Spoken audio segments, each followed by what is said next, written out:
जय हिंद। आप सभी का स्वागत है इस वीडियो में।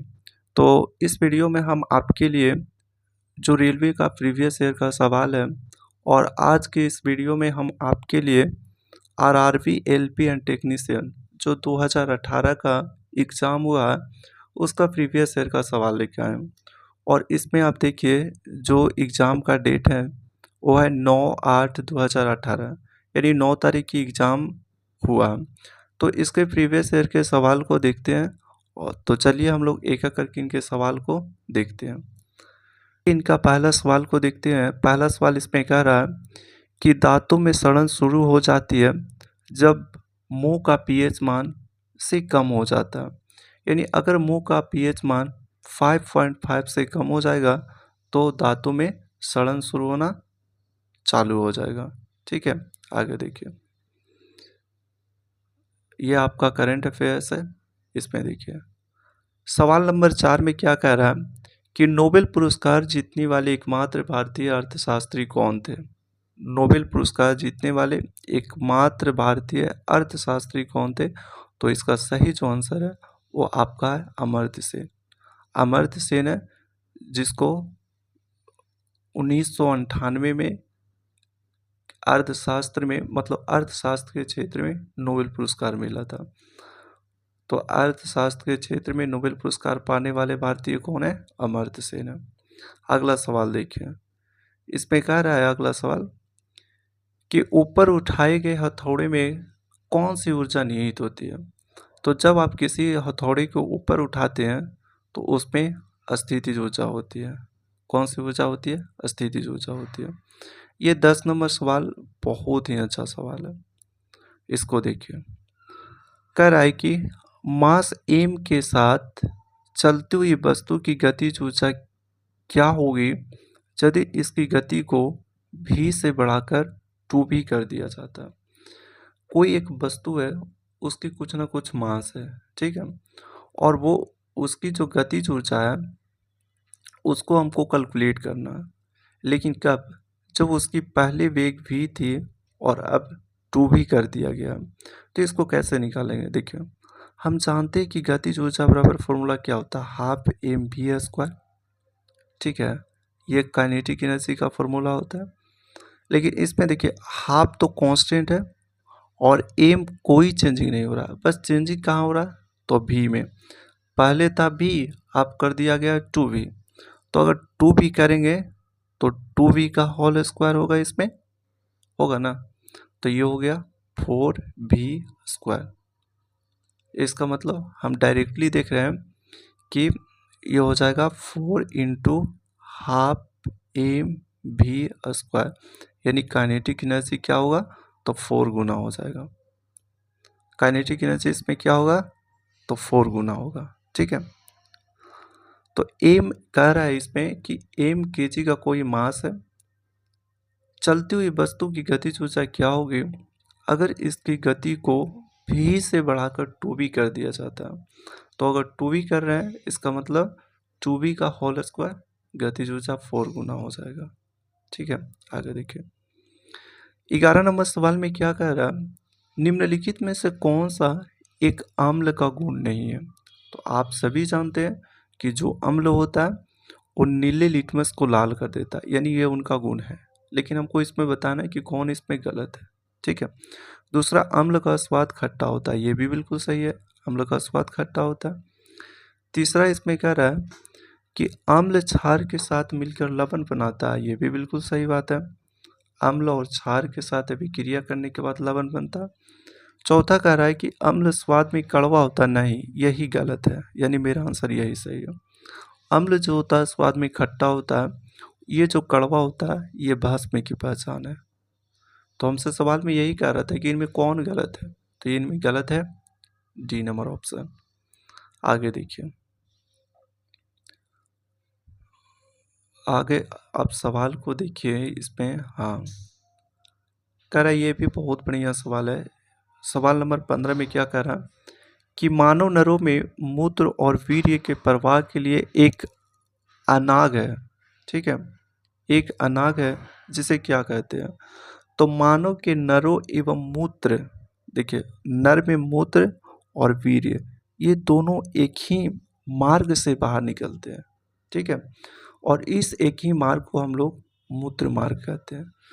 इस एक ही मार्ग को हम लोग मूत्र मार्ग कहते हैं। और अगर इंग्लिश में आपको इससे पूछा जाए तो यूरेथ्रा, ठीक है। मानव नरों में मूत्र और वीर्य के प्रवाह के लिए एक अनाग होता है, एक मार्ग होता है जिसे हम लोग मूत्र मार्ग कहते हैं। और इसी मूत्र मार्ग यानी यूरेथ्रा से मूत्र भी बाहर निकलता है और हमारा स्पर्म भी बाहर निकलता है। आगे के सवाल देखिए, सवाल नंबर 16 है। सवाल नंबर 16 कह रहा है कि एम कक्ष में शामिल हो सकने वाले इलेक्ट्रॉनों की अधिकतम संख्या क्या होगी। तो आपको पता है कि कक्षक जो होता है के एल एम, के कहे तो 1, एल कहे तो 2 और एम कहे तो 3। और निकालना हम लोग किससे, 2n² से, 2n²।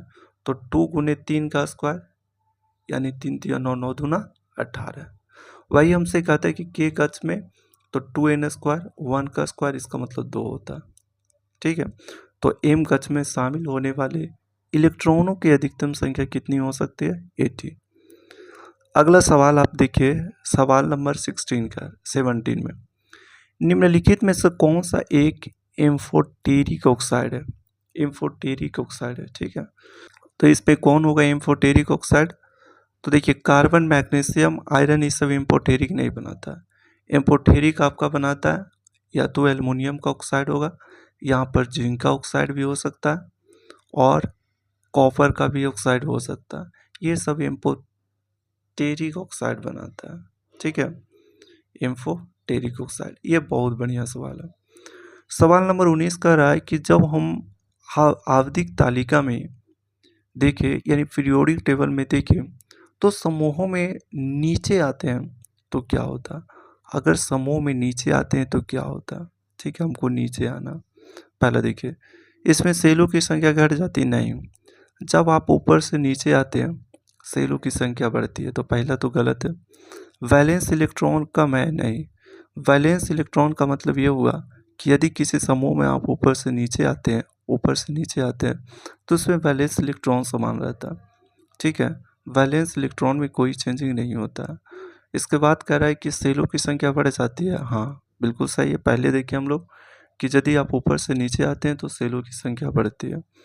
परमाणविक आकार कम हो जाता है, नहीं। यदि सेलों की संख्या बढ़ेगी तो उसका आकार क्या होगा, बढ़ेगा। तो इसका सही ऑप्शन है वो बिल्कुल सी सही है। आगे देखिए, कहता है ऊतक क्या होता है। ऊतक का डिफिनेशन ही कहता है कि, देखिए, ऊतक का डिफिनेशन ही कहता है क्या, कि वे कोशिकाएं जो मूल रूप से दिखने में और कार्य में समान होता है। वे कोशिकाएं जो मूल रूप से दिखने में भी समान होता है और कार्य में भी समान होता है। तो दिखने में समान और कार्य में समान, उसी को हम लोग ऊतक कहते हैं। अगर दिखने में समान हो और कार्य भी समान हो तो उसको हम लोग ऊतक कहते हैं। 22 नंबर में सवाल में देखिए क्या कर रहा है कि भारत के किस उत्तर पूर्वी राज्य में 2022 में 39 में जो राष्ट्रीय खेल की मेजबानी करेगी वो कौन करेगी। तो ये इसको जिम्मेदारी दिया गया है मेघालय को। मेघालय जो है 2022 में जो 39वीं राष्ट्रीय खेल होगी उसको ये मेजबानी करेगा। कौन करेगा, मेघालय करेगा। आगे देखिए, आगे नंबर सवाल आपका है, इसमें कह रहा है कि ये देखिए, कह रहा है 27 नंबर सवाल में, प्रारंभिक भारतीय दार्शनिक के अनुसार प्रत्येक वस्तु मूल तत्वों से बनी हुई है। प्रत्येक जो वस्तु है वो कितनी तत्वों से बने हुए, मूल तत्व यानी 5 मूल तत्व है। 5 मूल तत्व है। आगे देखिए, कहते हैं इसमें कि किस क्षेत्र की सार्वजनिक उपलब्धि के लिए भारत सरकार द्वारा अर्जुन पुरस्कार दिया जाता है। अर्जुन पुरस्कार जो दिया जाता है वो खेल के क्षेत्र में दिया जाता है। तो ये इसका सही ऑप्शन डी है। अर्जुन पुरस्कार जो होता है वो हमेशा खेल के क्षेत्र में दिया जाता है। तो इसका जो सही ऑप्शन है वो डी है। 31 नंबर सवाल देखिए, कह रहे इसमें कि किस भारतीय लेखक ने Things to Leave Behind Things to Live Behind पुस्तक में कुमायूं की पहाड़ियों में जीवन का वर्णन किया। किस भारतीय लेखक ने थिंग्स टू लिव बिहाइंड पुस्तक में कुमायूं की पहाड़ियों में जीवन का वर्णन किया? तो इसका जो सही आंसर है वो नमिता गोखले। नमिता गोखले, ठीक है। इसका सही आंसर क्या है? नमिता गोखले। आगे देखिए इसमें सवाल क्या कह रहा है। इसमें 35 नंबर सवाल को देखिए, कह रहा है एक प्रतिरोधक में विद्युत धारा आई प्रवाहित होती है, ठीक है। एक स्रोत प्रतिरोधक में विभवांतर बनाए रखता, तो टी समय में स्रोत द्वारा आपूर्ति की जाने वाली ऊर्जा क्या होगी? आपूर्ति की जाने वाली ऊर्जा, देखिए एच बराबर हम लोग कई फॉर्मूला जानते हैं। एक होता है आई स्क्वायर आर टी, दूसरा होता है बी आई टी, और एक और जो इसमें होता है वो भी स्क्वायर बटा आर इंटू टी होता है। तो इसमें एक ऑप्शन आपका ये है, इसलिए आंसर सही होगा बी आई टी। एक प्रतिरोधक में विद्युत धारा आई, विभवांतर वी, टाइम टी, तो हमारी जो ऊर्जा होगी उसमें खास करके उष्मा ऊर्जा के रूप में होगा एच स्क्वायर, एच बराबर आई स्क्वायर आर टी होता है। 36 नंबर सवाल देखिए, इसमें कह रहा है कि एक कोहल का क्वथनांक 78 डिग्री सेल्सियस है, ठीक है। तो केल्विन पैमाने पर इसका तापमान क्या होगा? केल्विन पैमाने पर एक चीज़ आप लोग जानते हैं कि डिग्री सेल्सियस बराबर यानी कि C बराबर K-273 होता है कि नहीं? तो अगर K निकालना हमको तो क्या करना पड़ेगा? C प्लस 273, C बराबर होता है K-273, तो K बराबर C प्लस 273, तो 273 में अगर हम 78 को जोड़ेंगे तो देखिए 8 और 3 11 के 1, 714 1 15 2 1 3, यानी 351 केल्विन होगा। 351 केल्विन होगा। आगे देखिए 38 नंबर सवाल में कह रहा है कि ईसाई धर्म के सबसे प्रसिद्ध चर्चों में एक सेंट पीटर्स बेसिलिका किस शहर में स्थित है? सेंट पीटर्स बेसिलिका किस शहर में स्थित है? तो ये आपका मैड्रिड है। ये मैड्रिड कहाँ है? तो ये आपका स्पेन का राजधानी मैड्रिड है। वहीं पुर्तगाल की राजधानी आपका लिस्बन है। पुर्तगाल की राजधानी लिस्बन है, ठीक है। पुर्तगाल की राजधानी कहाँ है? तो लिस्बन है। आगे देखिए इसमें आगे कह रहा है, इसमें देखिए आपका सवाल कह रहा है कि यदि कंडक्टर का प्रतिरोध दुगना कर दिया जाए, ठीक है, पहले आर था हम 2R कर दिए, और इसके बाद विद्युत धारा को आधा कर दिया जाए, पहले आई था हम I/2 कर दिए, तो हम फॉर्मूला जानते हैं कि V बराबर आई आर होता है, तो आर को हम दोगुना कर रहे हैं और आई को आधा कर दे रहे हैं। तो कह रहे हैं इसमें कि किस कारण से होगा? तो देखिए 2 से 2 कटेगा, तो V बराबर आई आर, यानी इसको लिख सकते हैं हम कि I बराबर V बटा आर, ठीक है।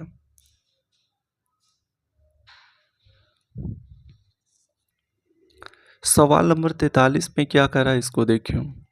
कह रहा है स्वाद का पता लगाने के लिए अभिग्राहक को क्या कहते हैं? स्वाद का पता लगाने के लिए हमारी जो जीभ है उसके ऊपर स्वाद कलिकाएं होती है, तो इस स्वाद का पता लगाने के लिए हम लोग अभिग्राहक को क्या कहते हैं? तो इसको कहते हैं रसभेदी अभिग्राहक, जिसको बोलते हैं गस्टेटरी रिसेप्टर। तो स्वाद का पता लगाने के लिए अभिग्राहक को क्या कहते हैं? रसभेदी अभिग्राहक गस्टेटरी रिसेप्टर कहते हैं, ठीक है। आगे देखिए गस्टेटरी रिसेप्टर कहते हैं। ये पुराना करेंट अफेयर्स है। इसमें कह रहा है क्या कि 2018 में तेलंगाना के मुख्यमंत्री कौन है? जो तेलंगाना के पहले मुख्यमंत्री थे, तेलंगाना के पहले मुख्यमंत्री थे तो के चंद्रशेखर राव, के चंद्रशेखर राव है, ठीक है। आगे देखिए कह रहे कि सार्वभौमिक, ठीक है, सार्वभौमिक गुरुत्वाकर्षण कांस्टेंट, जिसको कैपिटल जी बोलते हैं यूनिवर्सल ग्रेविटेशन कांस्टेंट, इसका खोज किसने किया था? ठीक है, तो आप सभी जानते हैं कि इसका खोज हेनरी कैवेंडिश ने किया। इसका खोज किसने किया? हेनरी कैवेंडिश ने किया। ये अच्छा सवाल है। कह रहे हैं कि यदि कोई वस्तु आर त्रिज्या, देखिए आर त्रिज्या की वृत्ताकार मार्ग पथ के चारों ओर टी समय तक का समय लेती है। कहते हैं यदि कोई वस्तु त्रिज्या आर के वृत्ताकार मार्ग के चारों ओर या पथ के चारों ओर टी सेकंड का समय लेती है तो वेग भी निम्न में से किसके द्वारा दिया जाता है? देखिए एक वृत्ताकार है, इसकी एक रेडियस आर है। अच्छा, अगर कोई वस्तु मान के चलिए यहाँ रखा हुआ है तो ये पूरा जो तय करेगा डिस्टेंस, ये कितना करेगा? 2 पाई, और रेडियस इसका कितना आर, तो 2 पाई आर डिस्टेंस हो गया, और टाइम कितना लग रहा है? टी। तो इसी के लिए तो बोलते हैं कि डिस्टेंस बटा टाइम स्पीड होगा, तो भी होगा 2 पाई आर बाई टी। इसका आंसर होगा 2 पाई आर बाई टी होगा। अगला सवाल देखिए, करे इसमें 50 नंबर देखिए, जब कोई वस्तु पी और एफ के बीच रखा जाता है तो अवतल दर्पण द्वारा बनाई गई प्रतिबिंब क्या होगा? तो देखिए ये अवतल दर्पण है। अगर कोई वस्तु को आप, ये पी है और एफ है, ये सी है, अगर पी और एफ के बीच रखेंगे तो उसका जो प्रतिबिंब बनता है वो पीछे बनता है, आभासी सीधा और वस्तु से बड़ा। आभासी सीधा और वस्तु से बड़ा, तो दर्पण के पीछे इसका प्रतिबिंब बनेगा। अगला देखिए, अगला सवाल नंबर कह रहा है, ये भी पुराना करंट अफेयर्स है, कि अमेरिकन ब्रॉडकास्टिंग कॉरपोरेशन के टीवी कार्यक्रम जिसका नाम है क्या? क्वांटिको। ठीक है, एक अमेरिकन ब्रॉडकास्टिंग कॉरपोरेशन की टीवी कार्यक्रम जिसका नाम है क्वांटिको में कौन प्रसिद्ध अभिनेत्री अभिनय किया? तो इसका नाम है प्रियंका चोपड़ा। प्रियंका चोपड़ा। ठीक है, आगे देखिए, ये बढ़िया सवाल है लेकिन ये पुराना करंट अफेयर। कहते फरवरी का 2018 हैदराबाद की आईपीएल टीम सनराइजर हैदराबाद की मालकिन कौन है? कलानिधि मारन। कलानिधि मारन, फिलहाल में अभी भी वही है, कलानिधि मारन, हैदराबाद। आगे देखिए अगला सवाल।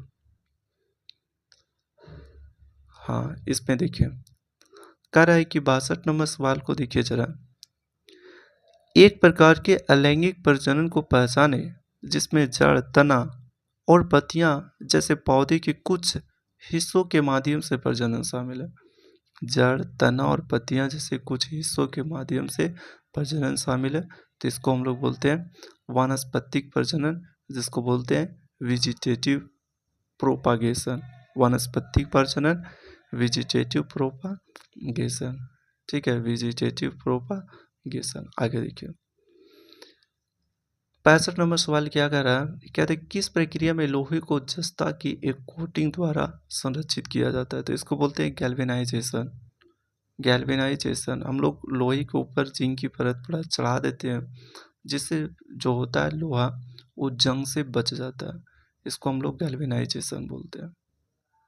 गैल्वेनाइजेशन बोलते हैं इसको। अगला देखिए, कर बंगाल का विभाजन किस वर्ष हुआ था? ये सभी जानते हैं, 1905 ईस्वी में हुआ था बंगाल का विभाजन। हाँ, ये सवाल को देखिए 75 नंबर।